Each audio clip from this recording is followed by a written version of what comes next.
We're going to feature a testimony by a man of God named Mickey Robinson. You're going to be absolutely amazed when you hear this story, because he was in a plane crash that literally destroyed him. In fact, it killed him. And yet he's alive to tell the tale. Hold on to your seats right now and listen to this amazing, outstanding testimony of the goodness of God. I'd never met anybody who ever told me about anything personally knowing God or anything supernatural other than historically what I knew from stories from the Bible. Never met one person who told me they had a real relationship with Jesus. Never knew about the need to really come into a relationship with the Lord through Jesus. And I was busy getting it on. But there's not enough excitement in the world to ever satisfy. You always got to have more. And I like stuff that was edgy, skiing, and I always liked aviation stuff. And so I started taking flying lessons. Then I thought it'd be more fun jumping out of airplanes. So I became a sport parachutist, and that really got me. I mean, I became obsessed with skydiving. It really consumed my life. My existence revolved around that 30 to 60 seconds in free fall and that 5-minute parachute ride. Then I had to do it again. It's like a drug, It's it's almost good. like an addiction. Oh, totally. And then all of a sudden, one night, all that was going to change. Shortly after takeoff, I don't really recall much because I was kind of dozing off, sitting next to the pilot, or actually sitting on the floor next to the pilot where we moved the seats in this new aircraft. And I was awakened by a sound unfamiliar to me. It was the sound of the motor going completely silent. Uh-oh. And the pilot turned to me and he slapped me. He says, "That's it, we're going down." So we just pitched forward and we plummeted straight down at over 100 miles an hour. And what was seen out of the cockpit, and this was told to me, I don't recall this, but we were going straight to the ground and we're headed right towards a gigantic oak tree. We did hit that tree going, like I said, over 100 miles an hour, and my face stopped my body going 100 miles an hour. So then the airplane cartwheeled on its wings and slammed into the ground. If you see pictures of the aircraft, it doesn't look like anybody could survive this. So there was obviously injury and confusion, and the two students got pushed out the doorway and by one of my friends who was a very experienced jumper. And the fourth man out saw me moving, and the pilot assumed we were leaving too. And just as he was going out, the plane went up in flames. And as he was running away, he heard screaming and realized I was trapped inside along with the pilot. And this brave man who was my friend and went back in the plane and saw me trying to escape where the wing had been torn loose from the airplane, but I was stuck, and something on my equipment or my clothing was caught, and I was soaked with fuel, and it was on fire from head to toe. Wow. And just like you've seen in movies, a person whose whole body was engulfed in flames. And this is where God did the first miracle. This man grabbed a hold of my parachute harness and with his bare hands tore that loose. It's 2,000 pounds tensile strength in each one of those straps. Wow. Pulled so hard he pulled his thumbs out of his sockets, dragged me away from the plane and slapped the fire out. It kept reigniting, and then he tried to go back for the pilot and he couldn't. He was burned alive. Well, they rushed me off to the hospital. Obviously it was horrible, and they rushed me off to the hospital and saw that I sustained very serious injuries. I had a brain injury. I had burns over a large portion of my body. I had to find out my eye was blind. My right eye was blind. And tremendous cuts, and the shock of that crash. They told my family I was going to die. They told my sister to come that day because I was not going to be there in the afternoon.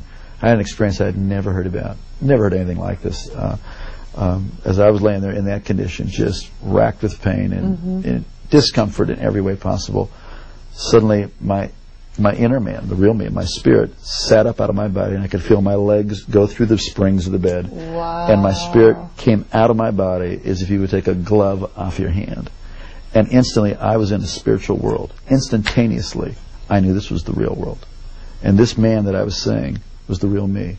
Now, when that happened, were you aware of any pain still? Or no, I was totally... completely separated from the pain and the carcass? Completely, no. And I didn't even remember turning around and looking. I mean, I was transferred immediately into a spiritual dimension.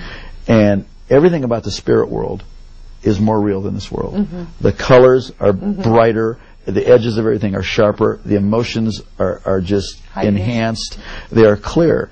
And instantaneously, the thing that really struck me the most was there was a complete absence of the awareness of time. Everything in this world is relative to time. You got up this morning, you'll go to bed at night. Something is old, something is new, it will get old. Something is born, it will die. Everything in this plane, in the physical plane, in the natural plane, is relative to time. But everything in the spiritual plane is relative to eternity. So what had been natural to be aware of time was totally gone. And I was totally aware of eternity. It is shocking. It is stunning to be conscious and to know what eternity is. Also, logic and reasoning doesn't happen there. based on the sum total of all my intelligent thoughts that I've learned, I've had a death and I'm in the spirit world. It's like you just know that you know that you know. It's like having a revelation constantly, and it was incredible. And I knew I was traveling. I could feel, that I was traveling. And as I looked ahead, there was this pure white light. It was whiter than the whitest snow and brighter than 10,000 suns. And yet I could look right at it, and it was compelling. And it was like I was being towed. I was being towed like a tractor being. And as I was looking, I could feel this anticipation. But then simultaneous to that, on my right side, I could feel something, and I looked, and there was this blackness sweeping. Now, this blackness, as I looked at it, instantly I was aware of its complete nature. It was eternal, like I was experiencing eternity. It was without any matter. It was without any life. It was void, and it was forever non-negotiable, cut off from the source of all life.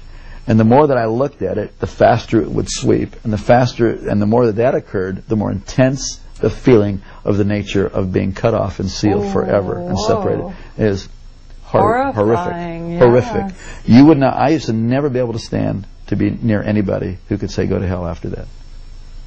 Because you wouldn't want the worst person. No. You wouldn't want Adolf Hitler, Bin Laden, Saddam. You wouldn't want any human being to ever go in there. It was so horrible. And as that was sweeping, it got down to, it was eclipsing this light.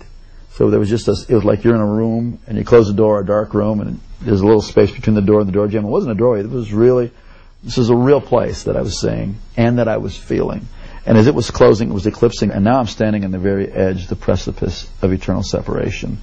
And I scream out of my spirit, I'm sorry, I want to live. Give me another chance. And just before that was to close, I was standing in the presence of Almighty God. Whoa. And instantly I knew I would never die for eternity. And that's mercy. It's unbelievable. Wow. And instantly I knew that this being who was off on this side of me, who I didn't see, but I was standing in this river of golden radiation. It looked like a moving river of golden light. And this river went that way, it went that way, it was underneath me, it was going right through me. And this river was alive. I don't know how to describe it, except that it's called the river of life. This river was alive, and it's going right through me, and I'm more alive than anybody can imagine. I mean, this is the height of the experience of life. It filled up with life, and somehow I knew this being was going to take care of me for eternity. I didn't see the New Jerusalem. I didn't see any angels in heaven. I didn't see any people who had gone before me. This was the max. So I was so filled with just the love and all of God's majesty, all of His authority, all of His love, everything was just flowing through me. I was like vibrating like a tuning fork, the very essence of God's nature. But when God spoke to me, and not in a language like you and I are talking now, but the knowledge of His purpose, the word of His purpose, came in through that same light. And I was taken back to the same way I left, so like being reeled in like a kite, and I went down through space and time, this dimension. As my spirit settled into my body, and I could start to hear out of these ears and see out of this eye, I came to in the room, materialized, kind of like they beam up on Star Trek. Right. And I heard myself speaking in this beautiful language that I had never heard anybody talk about before. The heavenly language. It was a beautiful language. And when my brain turned on, I thought, what in the heck is this other language? And I was no longer, the person who was dying and dead was no longer, and I was born again and filled with the Holy Ghost. I never heard about that. For years I wondered, what was that blackness, and why did it sweep down to where it was just a sliver, like about a half-inch of white light? And years later, God revealed it to me. It was really a historical record of my life.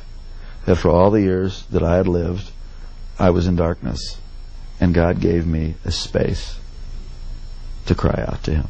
And in that space, it changed my future, my destiny, my whole purpose. God loved me the whole time. God was with me. But, please don't wait until you're that desperate. We're desperate right now, and He's with you, and you have a chance today to cry out to God. It's not complicated. It's not religious. I mean, certainly my prayer wasn't all that complicated, and it wasn't about religion. It was about I needed life, and there is no one of us before God that doesn't need the whole life that He has to offer. It's usually fear that keeps us from doing that. Or like we're afraid, well, I'm not good enough. That's the whole deal. We need God.